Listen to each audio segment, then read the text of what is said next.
Moikka moi! Tänään mä teen bataattilinssikeittoa. Ja mulla on tässä noin 800 grammaa bataattia, pari pientä sipulia, öljyä, chilihiutaleita, punaisia linssejä, pari purkkia kookosmaitoa, mausteina, garam masala, kurkuma, suola, sitten lime, valkosipulia, tuoretta inkivääriä. Ja sitten mä tykkään laittaa tähän tuoretta pinaattia.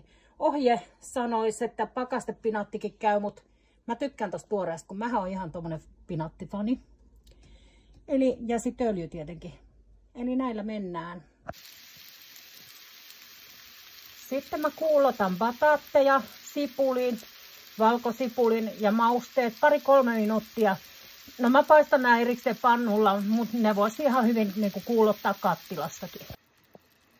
Jos käytät pannua paistamiseen, muista ottaa kaikki maut talteen tilkalla vettä. Lisää mukaan kookosmaito. Ja muista huuhtoa purkki vedellä, että saat kaikki kookosmaidon täältä purkista mukaan tuohon keittoon.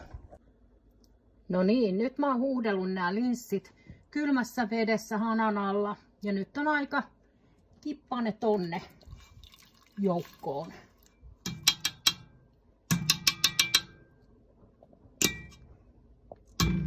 Yksi sinnikäs jäi, mutta jääköön.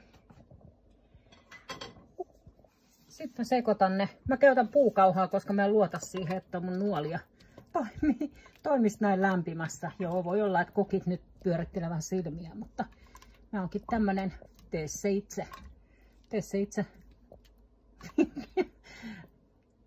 itse kokki. Joo. Mutta aika hyvältä näyttää. Bataatit on aika kovia vielä, mutta nyt kun nämä linssit meni tänne, niin mä kuitenkin keitän tätä vielä semmonen 20 minuuttia. Ja tämä on nyt 2 hengelle 2 päivän ruoka. Ja tänään syödään keittona ja huomenna mä heitän sinne joukkoon sitten garam masala broilerit pilkottuna tietenkin pieniin paloihin. Että siitä tulee sitten taas vähän erilainen ruoka. Mut joo, nyt annetaan olla vielä 20 minsaa, sit lähtee sinne pinaatit ja limet. Nyt alkaa näyttää jo tosi hyvältä. Nyt mä laitan sinne nämä pinaatit. Ja sitten mä puristan vielä limestä mehut. Laitan tänne kokonaisen limen.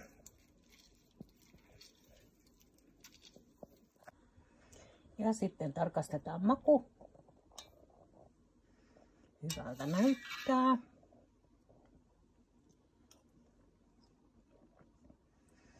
Niin myös maistuu. Aivan ihanaa. Tämän kanssa voit tarjota vaaleita leipää. Sopii tosi hyvin tämän makuun. Tai sitten jotain intialaista naanleipää. Sekin sopii.